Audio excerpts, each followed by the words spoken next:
Okay, so in this second part of lesson 3.4, we're going to focus more deeply on the x-intercept that we were finding with the standard form yesterday. And we're going to introduce a new vocabulary word to represent that. Okay, so let's go ahead and get started. The first thing we're going to talk about today is the zero of a function. This is an important vocabulary word that's going to transcend linears. We're going to be doing this for many different types of functions, not just linear equations. You'll see it later in quadratics and probably in algebra 2 as well. Excuse me, but it really is a new vocabulary word for an old concept that you've already been working with. Okay, so the zero of a function, or a zero of a function, is an x value for which f of x is 0, or that's the same thing as y equals 0. So just remember, f of x and y are the same. So when we say that the zero of a function is the x value for which f of x is 0, we really mean for when y is 0. What that means is the x coordinate when y is 0. That's the zero of a function. Okay, and a zero of a function is also often called the x-intercept. Okay, of the graph of the function. So when we're looking at this on the graph, we're talking about where is the x-intercept. So you can see how that ties into the previous lesson, because when we introduced standard form, we saw that we can find those x-intercepts very quickly and easily from standard form. Okay, so essentially 0 is just a more formal and fancy way of referring to the x-intercept on the graph of that function. It's really the x coordinate when your output is 0. Okay, so that's the big part of that. So let's use the graph here to find the zeros of each function. We have p of x is the graph of 2x minus 4. They've already graphed it for us. Our y-intercept is negative 4. Our slope is negative 2, so negative down 2 over 1, negative down 2 over 1. And the zero of the function is going to be that x-intercept on the graph. So I'm going to look here to see where is my line intersecting that x-axis. Remember, this is our x-axis right here. I'm going to locate where the line intersects the x-axis and at what coordinate that is happening. Be careful here. These are going by 2's, so pay attention to that. So even though it's only one square over to the left, that actually represents negative 2 as a value. So the zero of this function is at x equals negative 2. For this one. So really you're just looking for where does it hit the x-axis. Okay, let's try another one. The g of x function here is x plus 2, so it's got a y-intercept at 2 and a slope of positive 1.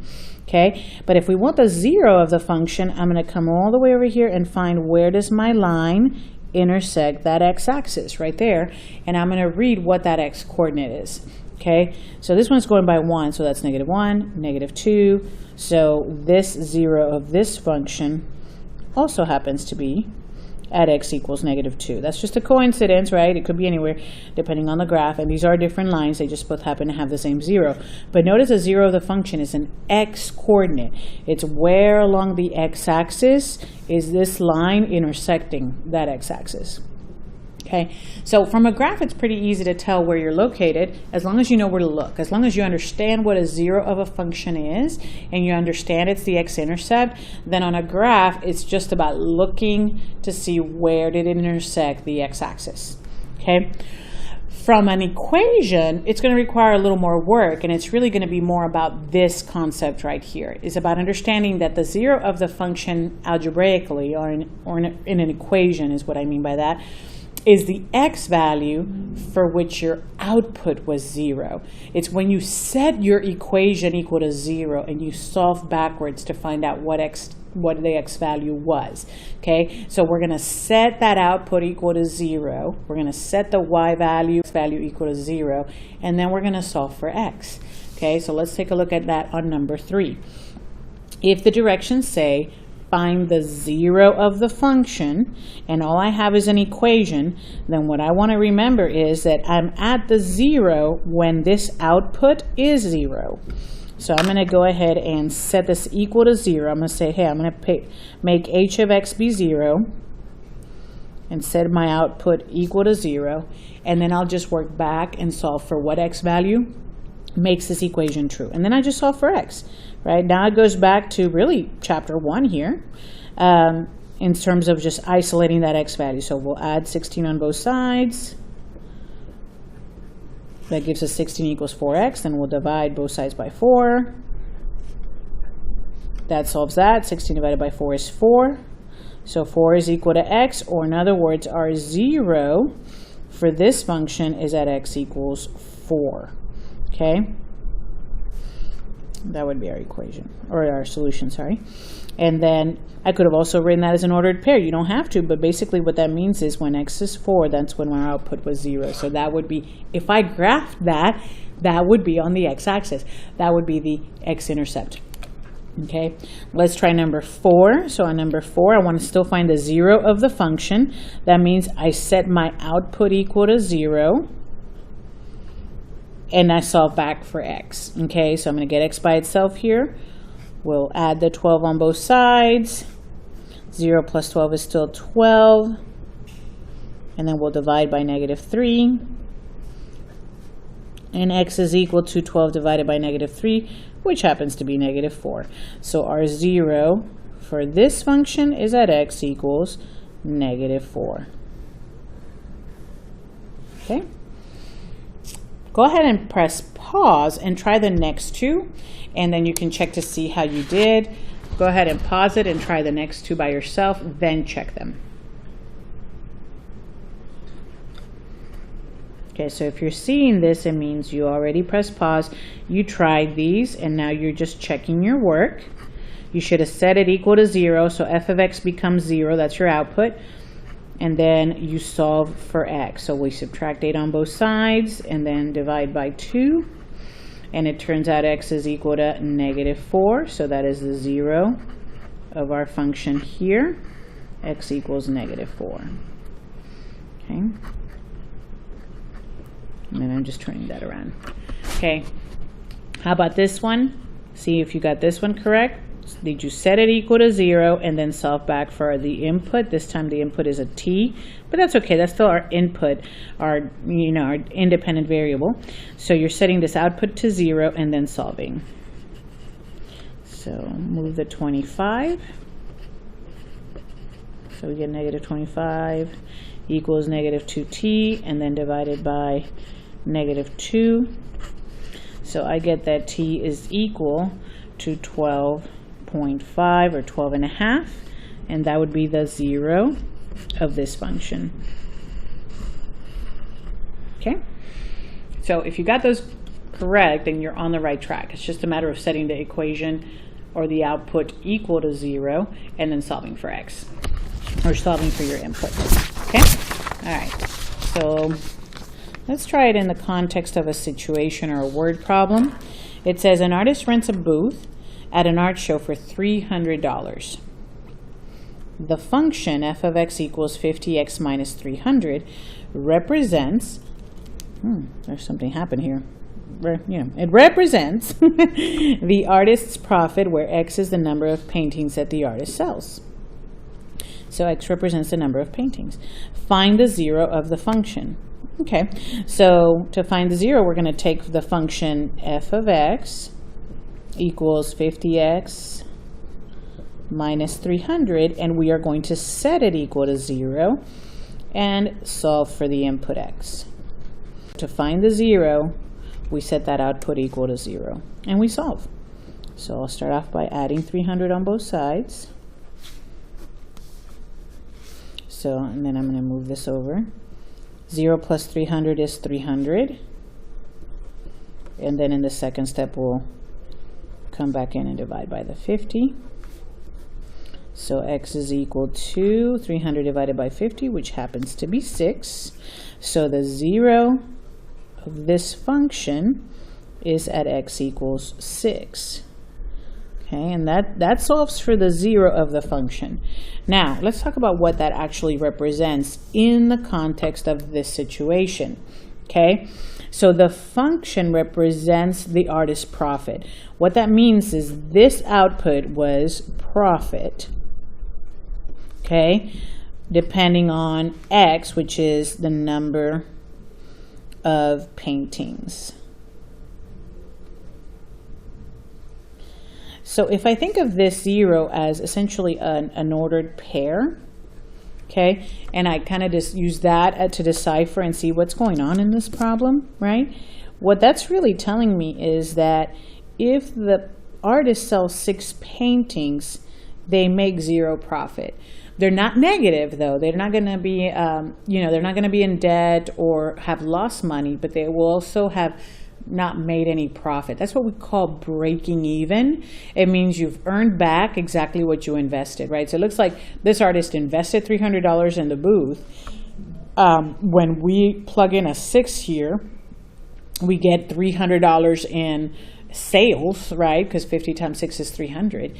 And so that difference is 0. Basically, he makes back exactly what he invested. So to kind of, say what it represents, so it pretty much represents that he would need to sell, the artist would need to sell 6 paintings to break even. So let's write that. The artist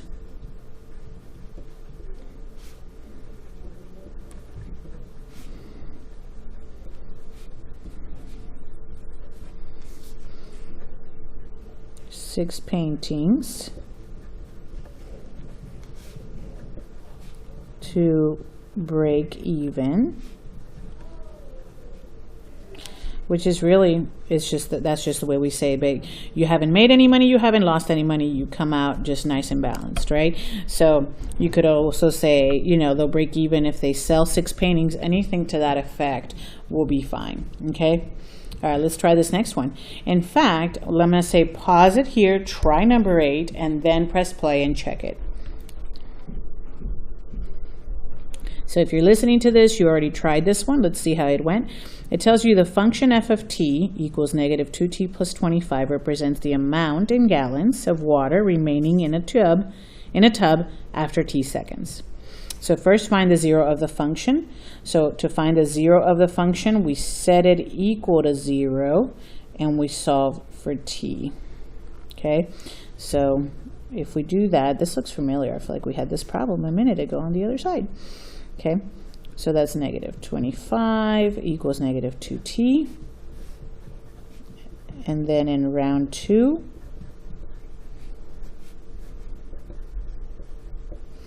we divide and we get the 12.5 seconds, right? So our 0 here is at t equals 12.5 or 12.5 seconds.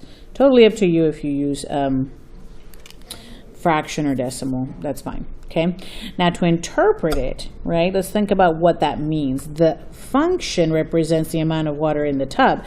So this right here is how much water is in the tub. And this over here is time since we've been draining, I guess, after a certain amount of time. So if I set that equal to 0, it means there's no more water in the tub, right? So if it, again, think about what this particular ordered pair might mean. It means there's no more in the tub after this much time, so 12.5 seconds. So I'm, to interpret this situation basically is like there would be 0 of whatever this is in that much time. That's what you use. You kind of plug in these labels, and that's really what we do when we say represent, or, what does it represent, or interpret it. So in this case, we can say here it represents the amount of time it takes to empty the tub. So the 0 represents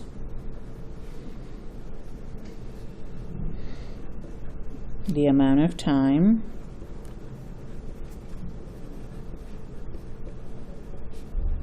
it takes to drain the tub completely.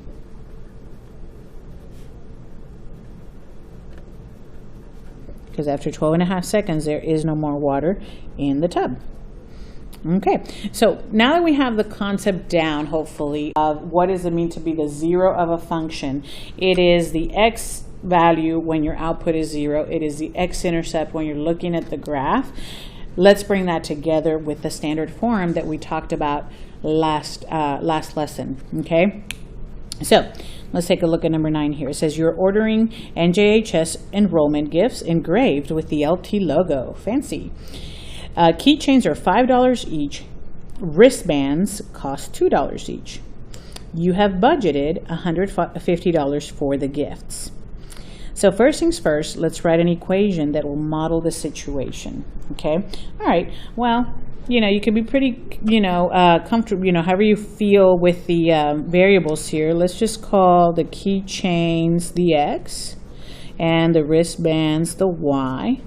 And then we could set this up. This is a good example of when standard form would make sense because this is not a dependent-independent relationship like, how much time has passed since you're draining the tub kind of thing, right? This is really like you have some keychains, you have some wristbands, and you have a total budget.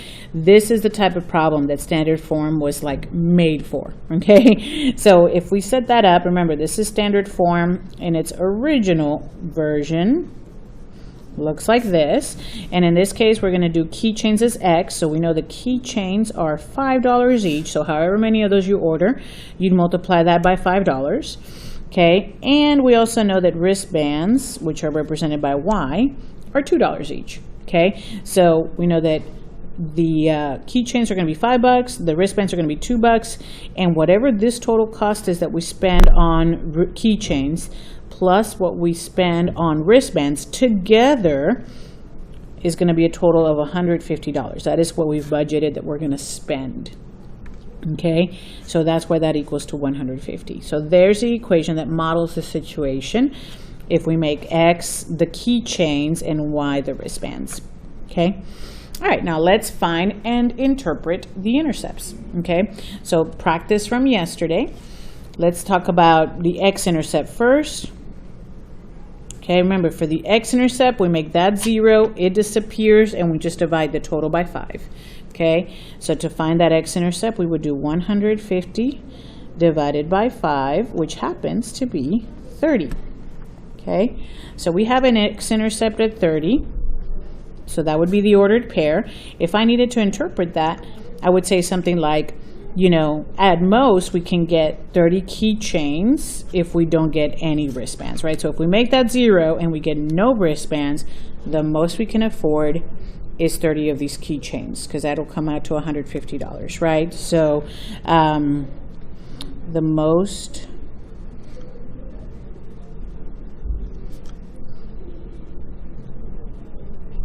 keychains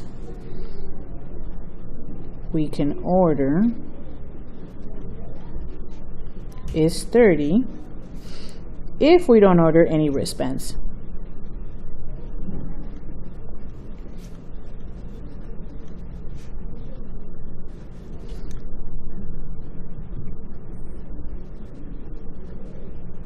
Okay, so that would be interpreting it.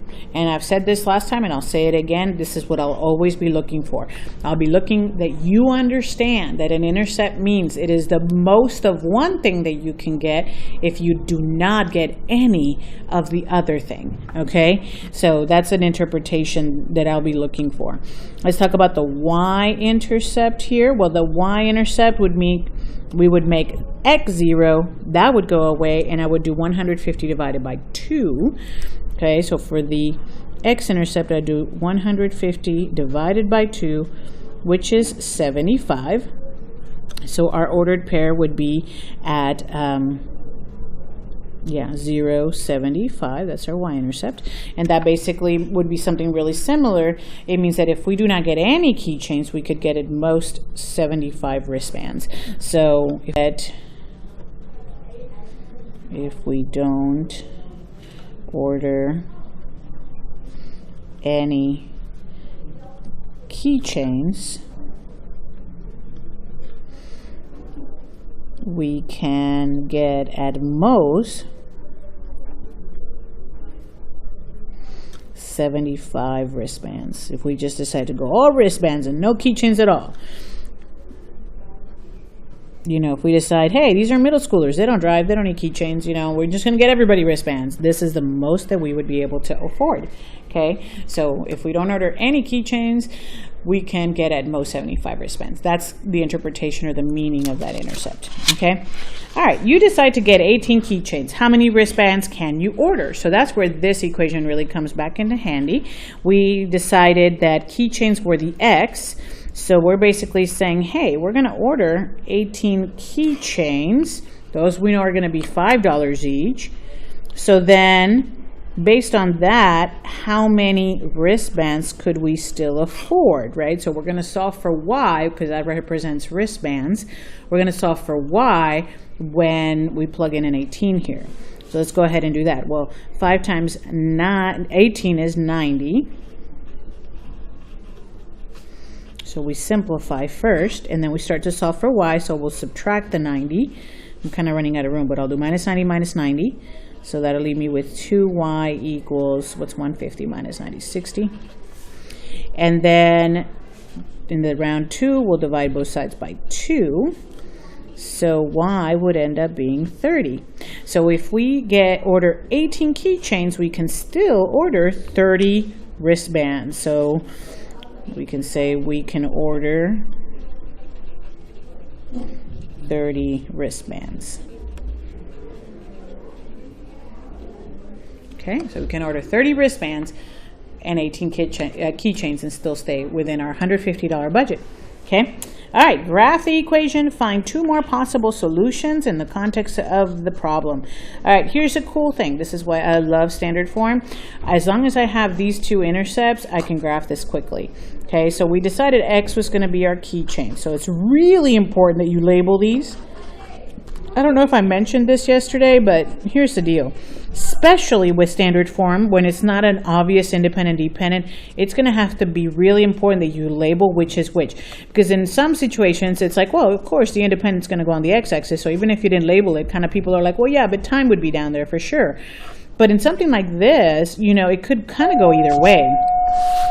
And so you got to make sure you label, this is wristbands. Okay, and then let's count how many squares we have. 1, 2, 3, 4, 5, 6, 7, 8, 9, 10. Okay, I'm going by 10. Let's see, and I want to get to at least 75, so I'm probably going to go by 10s actually.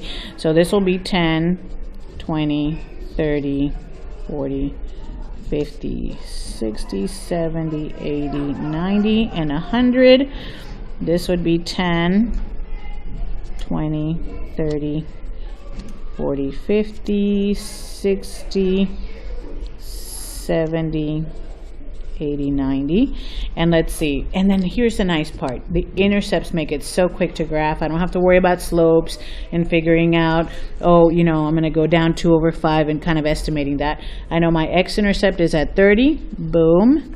And I know my y-intercept is at 75. Boom. Right here between 70 and 80. And then I just connect and we are good. Okay, so this is one of the main reasons I really like standard form. There it is. Okay, like such. Okay, alrighty. So once we have it graphed, then I could probably come up with a few more points that appear to be on the line. For example, it seems like maybe this point lands pretty nicely. Okay, so maybe if we do 10 keychains, it looks like we could afford about 50 wristbands. You might want to check that vision. Let's see, if we do 10 keychains, that'd be $50. And then, yeah, $50. And then 50 of these guys, that'd be 100, 150. Yeah, so another possible solution might be 10 keychains and 50 wristbands. And I could see that on the graph, but I confirmed it with the equation by just plugging in the 10 and the 50 and making sure that it still adds up to that 150. And then I'll let you pick another one. Pick another one that you think lands. You can check it in here, use your graph, and we can discuss those in class tomorrow, okay? All right, let's finish the other side. We've got a couple more examples, and then I think we're good to go here. The school band is selling sweatshirts and baseball caps to raise $9,000 to attend a band competition. Sweatshirts are $25 each. Baseball caps are $10 each. First, let's write an equation that models the situation. So let's start with that. If I make my sweatshirts X, my baseball caps Y, then these are $25 each. And the caps are $10 each. So if I multiply that by their cost, add them up together, we want this total to be $9,000 because that's what they're trying to raise, okay, to attend that band competition. So there's our equation. And then let's find and interpret the intercepts. So again, for the x-intercept, you may want to pause and try these, and then you can press play and check. I think that's always a really smart. Now that you've done one, I would say pause, try it out, and then press play. But for the x-intercept, we're going to make this 0, it goes away, and do 9,000 divided by 25. So if I do 9,000 divided by 25 here, that's going to tell us what that x-intercept is. And let's see, what would that be? I should know this. Let's see, I'm going to see this to the side. And let me spin. And then go ahead and try that out with your calculator, and I will check in in just a moment.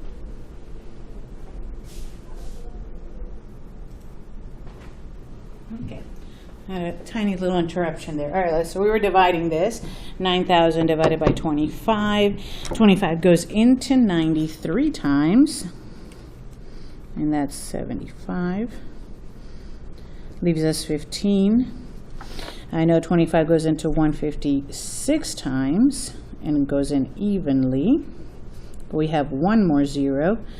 And so it goes in there 6 times. So 0 times. So 360 is our x-intercept. And if we interpreted that, it means that they would have to sell 360 sweatshirts if they don't sell any baseball caps. So if they don't sell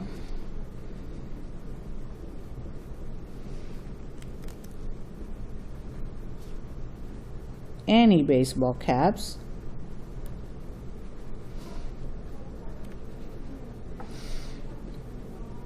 they would need to sell 360 sweatshirts to make their goal. Okay, let's talk about the y-intercept. For the y-intercept, x would be 0, and we would divide 9,000 by 10 to get that. So for that, we're going to do 9,000 divided by 10. That's pretty easy. That's 900, and it would be something really similar to this. It means that they would have to sell 900 baseball caps if they don't sell any sweatshirts. So they would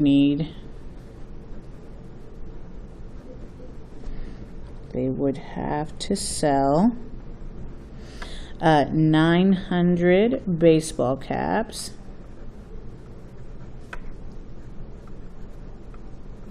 if they don't sell any sweatshirts.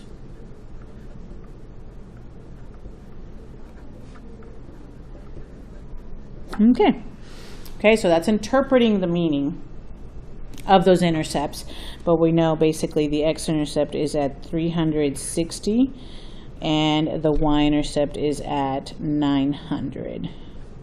Okay, all right. If 258 sweatshirts are sold, then how many baseball caps are sold? So we can use our equation and say, all right, well, those were $25 each. If we sold 258 of those, then how many caps would you still need to sell to make your goal is the question, right? How many baseball caps would be sold? So let's find out. First of all, 25 times 258. So when we simplify this side of the equation itself, looks like we've already made $6,450. And then that means that we are still going to need to raise an additional $2,550. Okay. And so if we are selling those caps at $10 each, in order to raise that $2,550, we would still need to sell 255 baseball caps.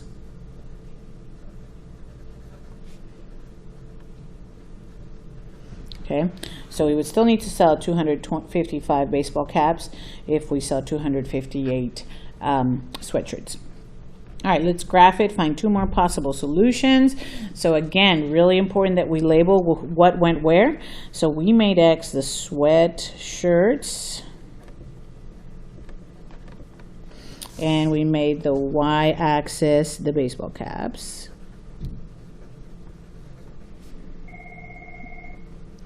And then we have about 10, probably 1, 2, 3, 4, 5, 6, 7, 8, 9, 10 across here. So, and our intercepts go all the way 900. So, I don't know, I think that we may need to go by hundreds here to make it fit. So, go ahead and label your intervals by hundreds and plot.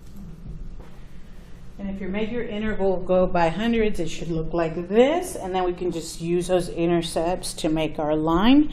So remember, our x-intercept was at 360. So it's going to require a little bit of estimation here. Probably right about right there. Just past the halfway mark between 300 and 400. And then our y-intercept is up here at 900.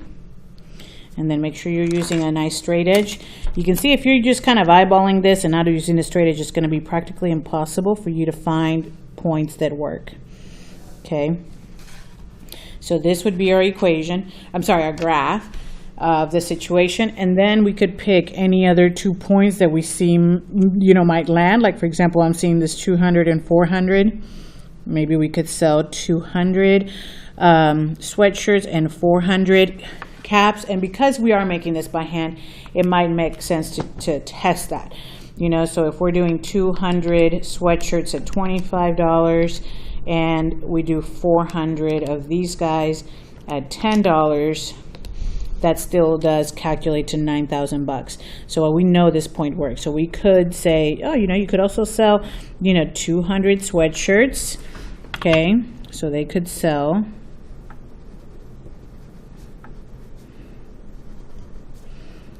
200 sweatshirts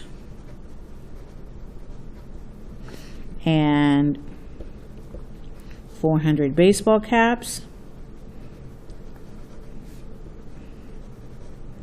Okay, and then maybe find another one that you see lands pretty nicely, test it in the equation, and then we'll discuss tomorrow which ones you all found other than this one as we're at next point. And yeah, and then that's, as long as you can find those and test them in the equation, it's a nice way that you can set up different options for what possibilities they have. All right, we're going to finish out with this one. This is kind of a cool challenge extension problem. You could see something like this maybe as an extra credit problem type of thing, something kind of above and beyond. So this is number 11, or at least it should be. It says the x and y intercepts of a graph of this equation are integers. Right away, that tells me that they're not decimals or fractions, that they are going to be nice big whole numbers, either positive or negative, but whole numbers. Describe the values of k that are possible. Okay. So this really is a deeper thinking kind of question. Okay, you've got 3x plus 5y equals k. We know that these are going to be integers or whole numbers. Okay, but the big thing here is that the intercepts are whole numbers. So remember, the way that I find my x-intercept is I divide the total by 3. The way that I find my y-intercept is I divide this total by 5. So if I kind of consider how we find the x-intercept, I know the x-intercept in this case, I would make that 0. It would be k divided by 3. Okay? Whatever that is. We don't know what it is yet. Okay? For the y-intercept, it would be, x would be 0. This would go away. And it would be k divided by 5. So our y-intercept would be k divided by 5. Okay, so we want to know what possible k values I might have as options here. But the big thing is that whatever these intercepts were, they ended up being nice either positive or negative whole numbers. It means we didn't get fractions and we didn't get decimals. That's what they mean by telling us that the x and y-intercepts are integers. It means that we didn't get decimals or fractions. Well, the only way I can divide by 3 and not get a decimal or fraction is if k is divisible by 3, right? So think about that, right? That means k must be a multiple of 3. So k must, if I get a whole number here, right, a positive or negative whole number, an integer, k must be divisible by 3. Or divisible by 3. Okay. For this one, though, they told us we also got an integer, no decimal, no fraction, which means k must also be a multiple or divisible by 5. Okay, so k must also be a multiple of 5, or in other words, it must be divisible by 5. Okay, so what numbers would be divisible by both 3 and 5? So think about that. What would go into 3 and into 5? Well, the easiest way to do that is multiply these guys together. Okay, the only way that it could be divisible by both is if 15 goes into it. So that must mean that k is divisible by 15. Okay, so last part of this to explain, this is kind of why we're explaining this. Okay, k must be divisible by 15, so that when you divide it by 3 it goes in evenly, and when you divide it by 5 it goes in evenly, and then it would give us 2 whole number solutions. Okay, and that one's definitely above and beyond. That's kind of our extra challenge extension, because we're pre-AP and we're amazing and we like challenges. But if you understood everything up until that point, you are good to go. And hopefully this gave you kind of a new perspective on how to think of these problems.